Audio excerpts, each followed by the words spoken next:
ಯಾಕಂದ್ರೆ ನೀವು ಪಕ್ಷ ಕಟ್ಟುವಲ್ಲಿ ಭಾಳ ತ್ಯಾಗ ಮಾಡಿದ್ರೆ ಅಂತ ಅವ್ರಿಗೆ ಮನವರಿಕೆ ಅದ. ತ್ಯಾಗ ಮಾಡೋಕ್ಕೆ ನೀವು ಏನು ಮಾಡಿದ್ರಿ ಗೊತ್ತದ ಇತಿಹಾಸ ಬಗ್ಗೆ.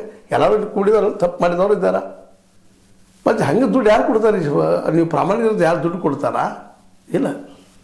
ಅನಿವಾರ್ಯ ಈ ವ್ಯವಸ್ಥೆ ಹಂಗೆ ಮಾಡ್ಕೊಂಡಿವಿ ನಾವೆಲ್ಲ.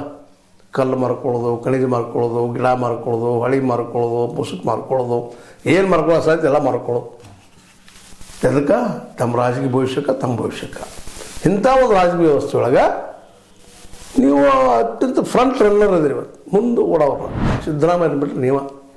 ಸಿದ್ದರಾಮಯ್ಯ 2022ರಲ್ಲಿ ಮೋಸ್ಟ್ ಪ್ರೊಬಬಲಿ ಅವ್ರು ಮುಖ್ಯಮಂತ್ರಿಯಾಗಿ ಮುಂದುವರೆಸೋದಿಲ್ಲ. ಹೈಕಮಾಂಡ್ ರಗಡು ಉಂಡದಿರಪ್ಪ ಮಾರ್ಯಾರ, ನೀವು ಮನೆಗೆ ಹೋಗ್ರಿ ಅಂತ ಹೇಳೋ ಸಾಧ್ಯತೆ ಉಳಿತಾವೆ. ಇದೆಲ್ಲ ಇರೋ ಮುಂದೆ ಈಗ ಅನಗತ್ಯ ಸಣ್ಣ ಹುಡುಗರಂಗೆ ನೀವು ಹೊಳ್ಳೊಳಗೆ ರಾಹುಲ್ ಭೇಟಿ ಆಗೋದು, ಸೋನಿಯಾ ಅವ್ರಿಗೆ ಭೇಟಿ ಆಗೋದು. ಸೋನಿಯಾ ಅವ್ರ ಕೈಯಲ್ಲೂ ಇಲ್ಲ, ರಾಹುಲ್ ಅವ್ರ ಕೈಯಲ್ಲೂ ಇಲ್ಲ, ಸ್ವತಃ ನಮ್ಮ ಇವರು ಪ್ರಿಯಾಂಕಾ ವಾಡ್ರಾ ಅವ್ರ ಕೈಯಲ್ಲೂ ಇಲ್ಲ ಇದೆಲ್ಲ. ಯಾಕಂದ್ರೆ ಜನ ದೇಶ ನೋಡ್ಲಿಕ್ಕದು. ಜೊತೆಗೆ ಎದುರಾಳಿ BJP ಅದ. ಸಪೋಸ್ ಇವತ್ತು ಏನಾದರೂ ಸಿದ್ದರಾಮಯ್ಯನ ಕೆಳಗಿಳಿಸಿದ್ರೆ ಹಿಂದ್ ವಿರೋಧಿಗಳು, OBC ವಿರೋಧಿಗಳು, ದಲಿತರ ವಿರೋಧಿಗಳು, ಹಿಂದುಳಿದ ವಿರೋಧಿಗಳು ಜವಾಬ್ದಾರಿ BJP ಅಟ್ಯಾಕ್ ಮಾಡೋಕೆ ಶುರು ಮಾಡ್ತಾರೆ.